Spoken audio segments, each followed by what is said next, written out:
Donc, bonjour. Euh, on va voir quelques règles de calcul en topographie. Tout d'abord, il faut savoir faire la conversion entre le degré et le grade.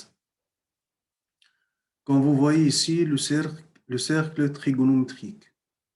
On peut voir ici la dégradation en degrés. 0, 10, 20, 30, 40, 90, 180, 270 et 360 degrés. Comme vous voyez ici en couleur bleue, c'est l'unité grade. Donc, on a 0 grade pour 90 degrés. On a 100 grades pour 180. On a 200 grades. Pour 270 degrés, on a 300 grades. Et on fait le tour, on a 400 grades. On dit grade ou bien gant. Donc, grade égale gant. Donc, c'est la même unité. Donc, pour faire la conversion, pour convertir de degrés vers le grade ou l'inverse, on peut utiliser le règle de Torah.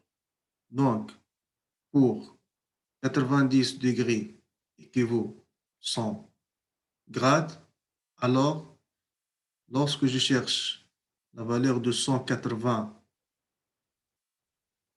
degrés, je fais 180 degrés fois 100 sur 90 est égal à 200 grades.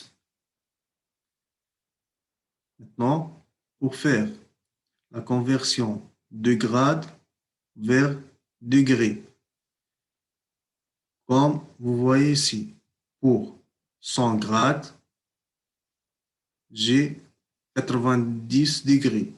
Alors, pour 35 grades, même principe, j'utilise règle de Torah.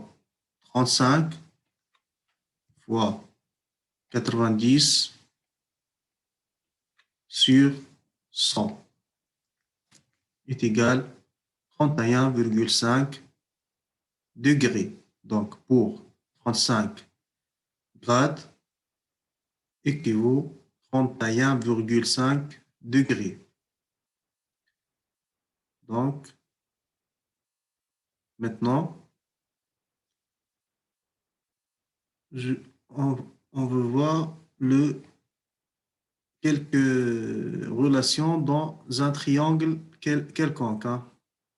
Donc, pour un triangle quelconque, on a quelques relations qu'on doit, ou bien des formules qu'on les utilise dans la topographie. Parmi ces formules, il y a la relation du sinus, relation du cosinus et le calcul de superficie. Donc, on va utiliser ces formules pour faire le calcul. Donc, l'exercice ici, c'est un triangle défini par un cône et deux angles adjacents. Donc, j'ai un triangle quelconque. J'ai le petit côté A, c'est la distance entre C et B. Et j'ai comme donné aussi l'angle B, grand B. C'est l'angle grand B. Et j'ai aussi l'angle grand C. Voilà l'angle grand C. Donc, qu'est-ce que je veux déterminer? Je veux déterminer l'angle grand A. Donc, pour l'angle grand A, nous savons que la somme des angles des triangles est égale à 180 degrés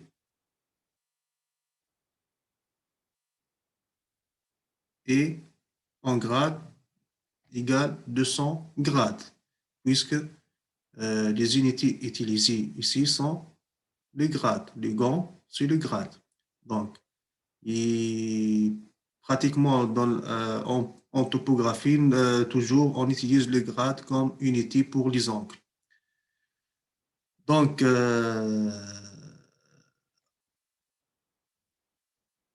comme la somme des angles de triangle égale 200 grades. Donc, pour déterminer A est égal à 200 moins l'angle B moins l'angle C. Donc, je fais le calcul ici, est égal à 200 moins l'angle B qui est égal à 60,2500 moins l'angle en C qui est égal à 69,8200 est égal à 69,93. Donc, comme vous voyez ici, l'angle en A est égal à 69,93 grades. Maintenant, on va déterminer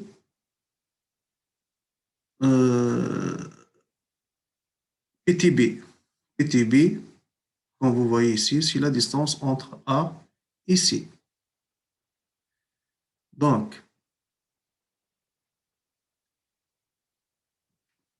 on peut voir ici relation du sinus est égal A sur sinus grand A est égal B sur sinus grand B est égal C sur sinus grand C. Donc, j'ai mis ici A sur sinus A est égal B sur sinus grand B est égal C sur sinus grand C. Pour déterminer B, donc, je dois faire, comme d'habitude, la règle de 3. Donc, j'ai B comme inconnu. Donc, je fais sinus grand B fois petit a sur sinus grand A. Ou bien, dans l'autre sens, je me fais sinus grand B fois petit c sur sinus grand C. Donc, j'ai deux possibilités de calcul et déterminer PTB. Donc, soit j'utilise cette formule ou bien cette formule, j'obtiens 75,847. Donc, voilà PTB. Maintenant, pour déterminer PTC, donc PTC inconnu, j'ai connu grand C. Voilà grand C. J'ai connu PTB. J'ai connu grand B et petit a et grand A. Donc, pour déterminer petit c, j'utilise, comme d'habitude, les règles de 3, sinus grand C fois petit b sur sinus grand B. Ou bien, sinus grand C fois petit a sur sinus grand A. Donc, voilà les deux méthodes pour déterminer petit c. Donc, dans notre cas, la distance petit c entre A et B est égale à 83,176. Donc, comme vous voyez ici, on a déterminé le PTB et PTC et l'angle A à partir de la relation du sinus ici. Maintenant, on doit déterminer la superficie du triangle.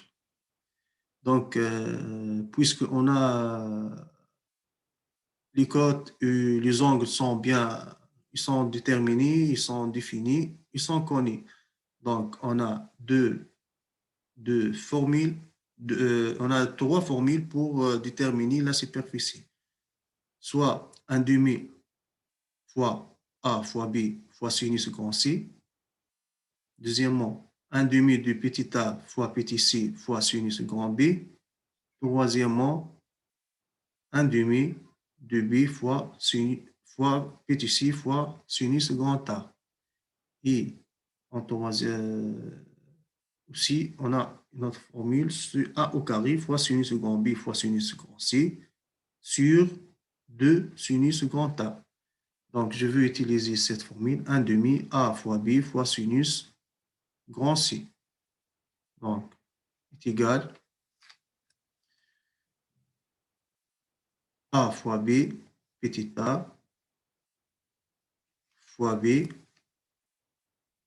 fois petit b, fois sinus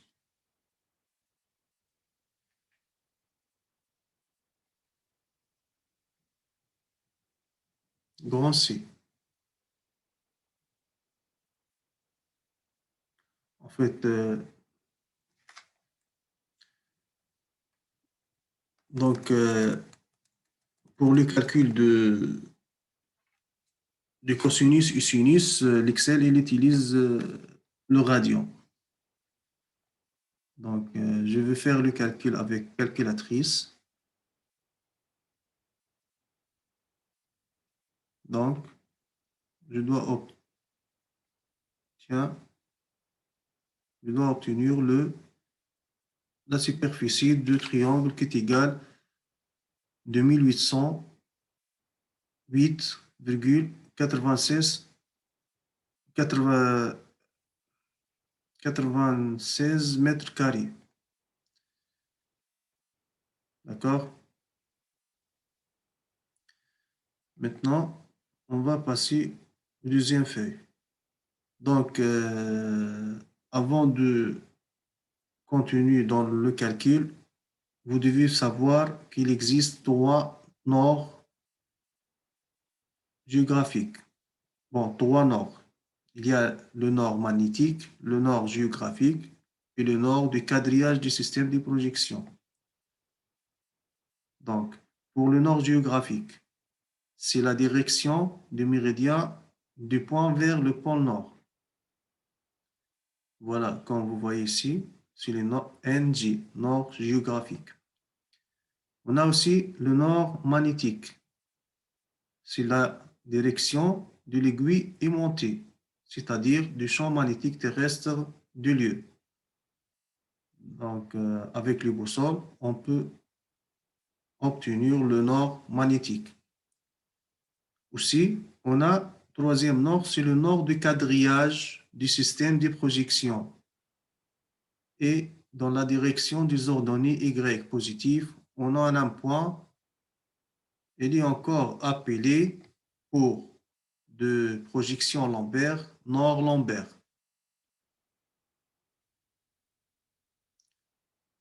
Donc,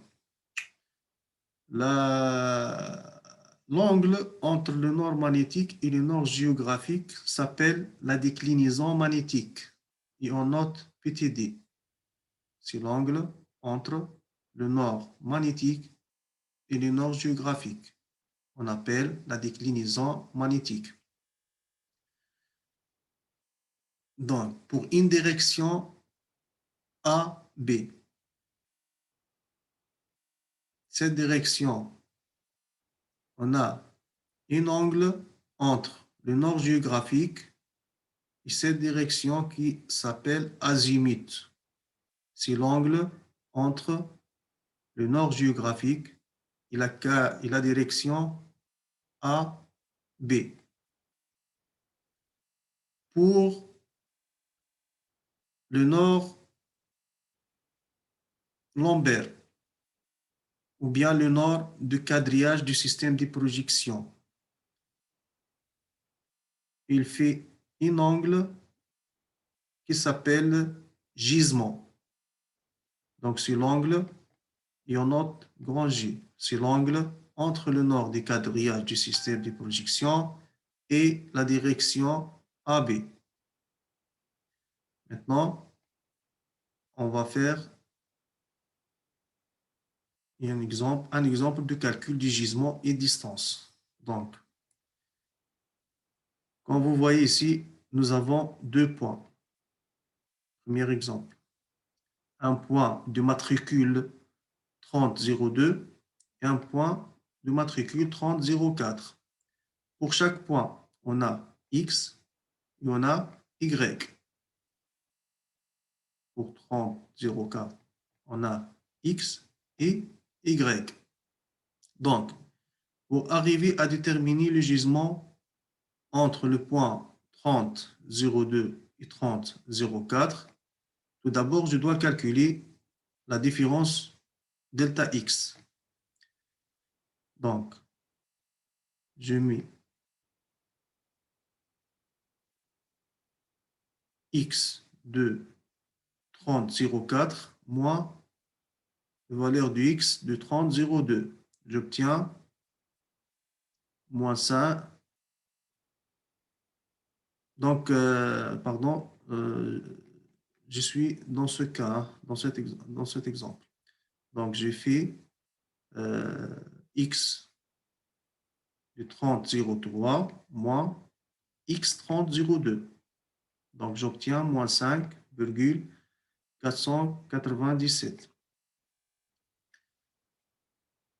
Et pour les Y, j'ai fait Y du 3003, du point 3003, moins l'Y de point 3002.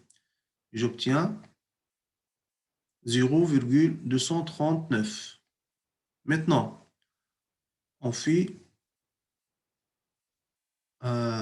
tangente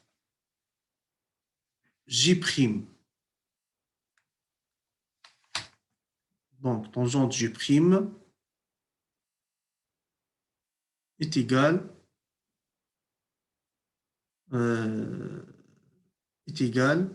delta X sur delta Y. Donc, delta X sur delta Y, comme vous voyez ici dans tangente J' est égale delta X, valeur absolue, sur delta Y. Donc, on doit déterminer J'. Donc, comme tangente J' est égale 23, donc J', comment déterminer J' ici? J' est égal tangente moins 1 de 23 est égal 97,233,83,009. Donc, on a 4 règles. Il faut vérifier le signe de delta X et delta Y. Dans notre cas ici, delta X est négative et delta Y est positive. Donc, si, la dernière ici, si delta X est négative et delta Y positive, donc gisement AB donc égale 400 moins J'. Donc, on a J' ici. Donc, J, gisement, est égal 400 moins J' est égal 302,7662. Comme vous voyez ici. Donc, c'est le calcul du gisement. Pour déterminer une distance entre deux points connus en coordonnées x, y. Tout d'abord, on calcule delta x. Donc, avant de faire le calcul, vous voyez ici là, comment déterminer une distance AB. Donc, une distance AB est égal à racine carrée de xb moins xa au carré plus yb moins ya au carré. C'est très simple.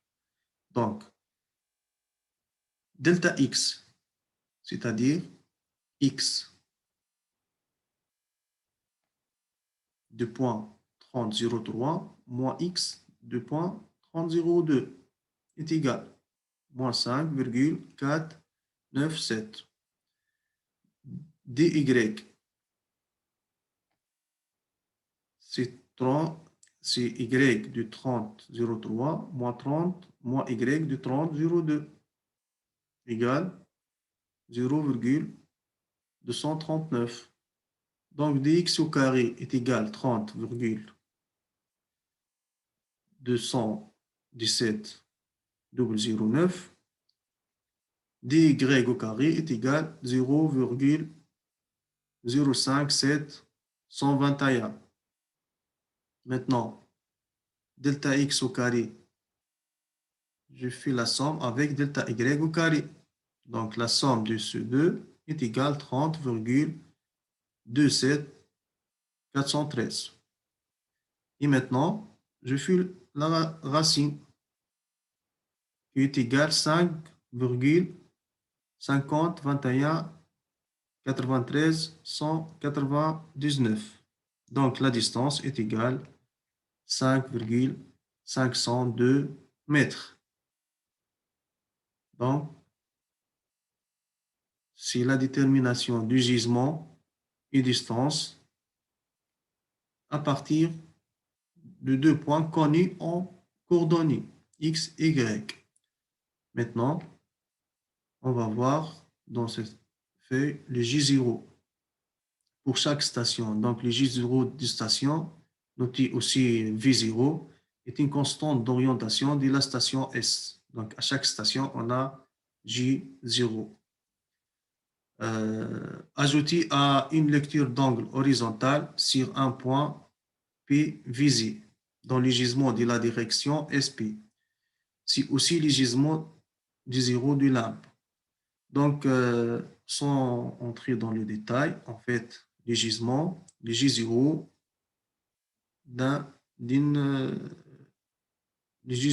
d'une station est égal gisement calculé moins l'angle horizontal.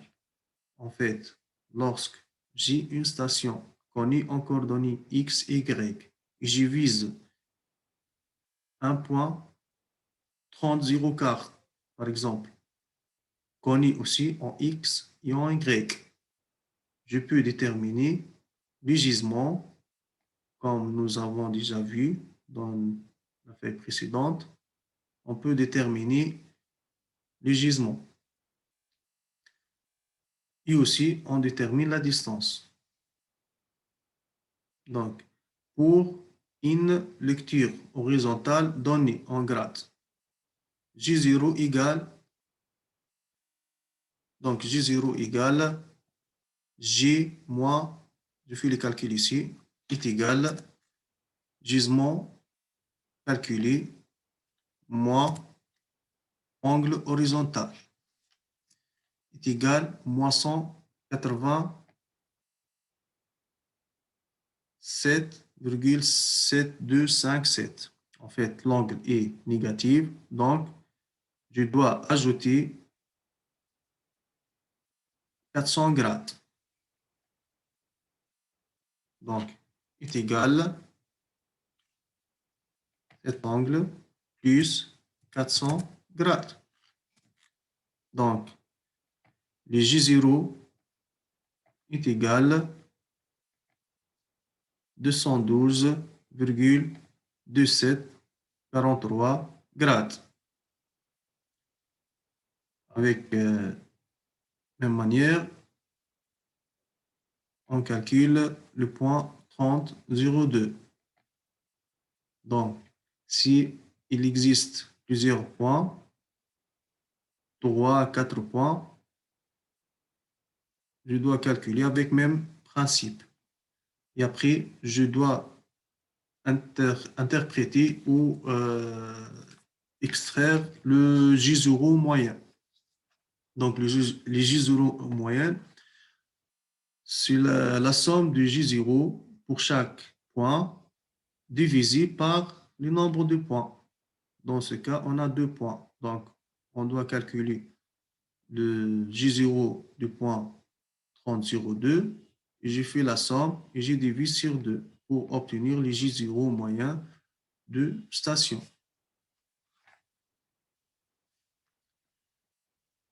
Donc, pour J0 est égal, comme nous avons vu, du gisement moins l'angle horizontal. Donc, dans ce cas, il prend l'exemple du gisement moins l'angle. Donc, le gisement est égal, pour chaque gisement, est égal J0 de la station plus l'angle horizontal. Maintenant, on passe. Donc, l'objectif ici est de déterminer X, Y à partir d'une station. En fait, lorsque je connais X, Y de la station 30,02 et je veux qu'à déterminer X, Y d'un point 1000, par exemple, matricule 1000. Donc, qu'est-ce que j'ai comme données? J'ai la distance et j'ai la lecture horizontale, l'angle horizontal. Donc, je peux déterminer les gisements, comme nous avons déjà vu dans la détermination du gisement. En fait, le gisement, si vous vous rappelez ici, le gisement est égal J0 plus l'angle horizontal. Donc, on a les J0 ici et on a l'angle horizontal. Donc, gisement est égal J0 plus l'angle horizontal. Je vous rappelle, et on a cette formule ici. Un gisement est égal J0 plus L, c'est-à-dire plus l'angle horizontal. Donc, gisement est égal J0 plus l'angle horizontal. Donc, maintenant, on doit déterminer dx. dx, c'est la différence au niveau des x. En fait, lorsque j'ai le gisement, j'ai aussi la distance. Je peux déterminer delta x et delta y. Comme vous voyez ici, voilà une formule. xb moins xa est égal distance fois sinus gisement. Donc, pour déterminer dx, delta x, je fais le distance qui est égale 32,236 fois sinus gisement. Donc, j'obtiens 25,413 pour dy, ou bien la différence au niveau d'y. YB moins YA. Je fais la distance entre les deux points, entre les stations et le point numéro 1000. Donc, la distance est égale à 32,236. On multiplie par cosinus gisement entre entre le station et le point 1000. Donc,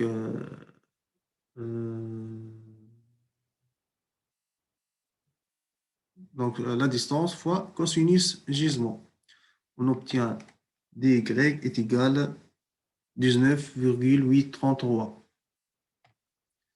Donc, pour déterminer x, donc x du point 1000 moins x du point 30,02 est égal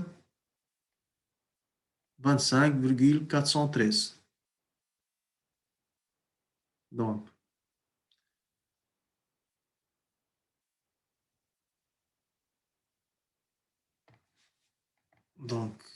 x moins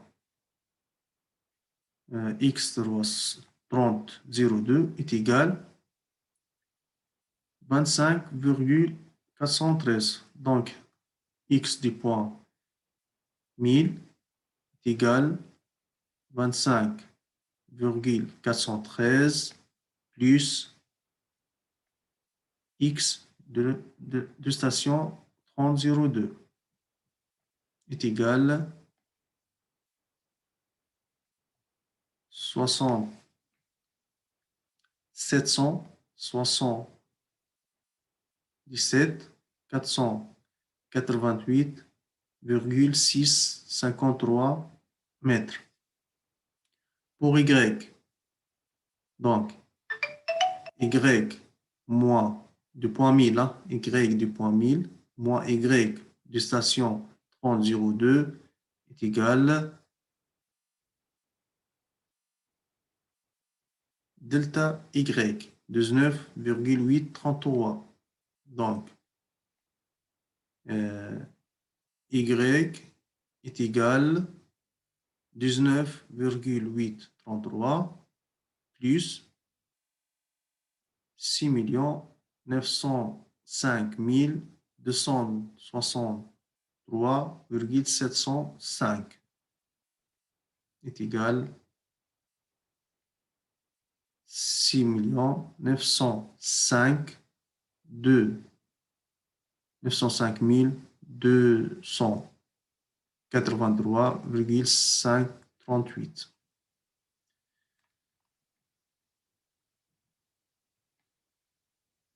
Maintenant, on va déterminer les coordonnées du point B. Qu'est-ce qu'on a comme données? On a la distance entre point 2009 et le point B. Donc, supposons sur le point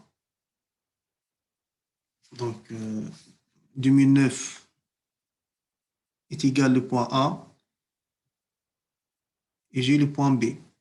Donc, j'ai comme donné une distance et un gisement. Donc, lorsque j'ai une distance et un gisement, je peux déterminer delta x. Tout simplement, avec cette formule, delta x est égal à la distance fois sinus gisement. Aussi bien, delta y. Delta y est égal à distance AB fois cosinus gisement AB. Donc, pour déterminer B, donc grand B, ou bien les coordonnées du point B, est égal. Donc, comme vous voyez ici, j'ai les coordonnées du point 2009 comme données. Donc, xb moins x 2000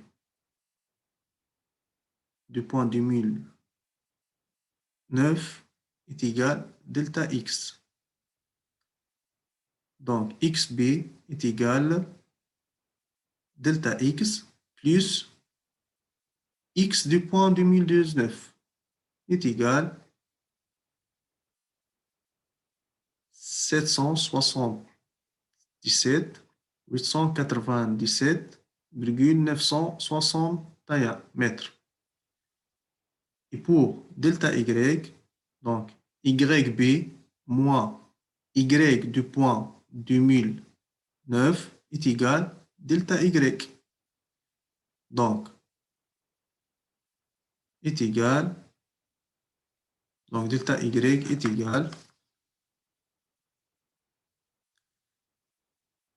moins 2, 3, 4, moins virgule 269 mètres, plus y du point 2019. Donc, je dois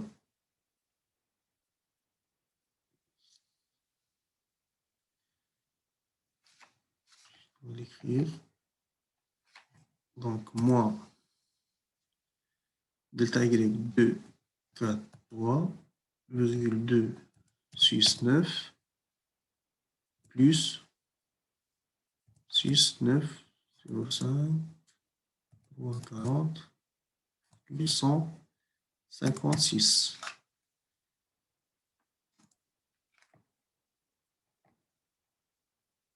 Donc, est égal 6 905 096,887 mètres.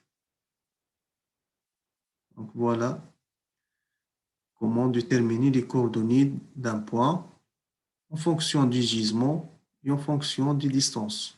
Soit je détermine la delta x et delta y, et après, à partir de la distance du gisement, je dois déterminer les coordonnées des points.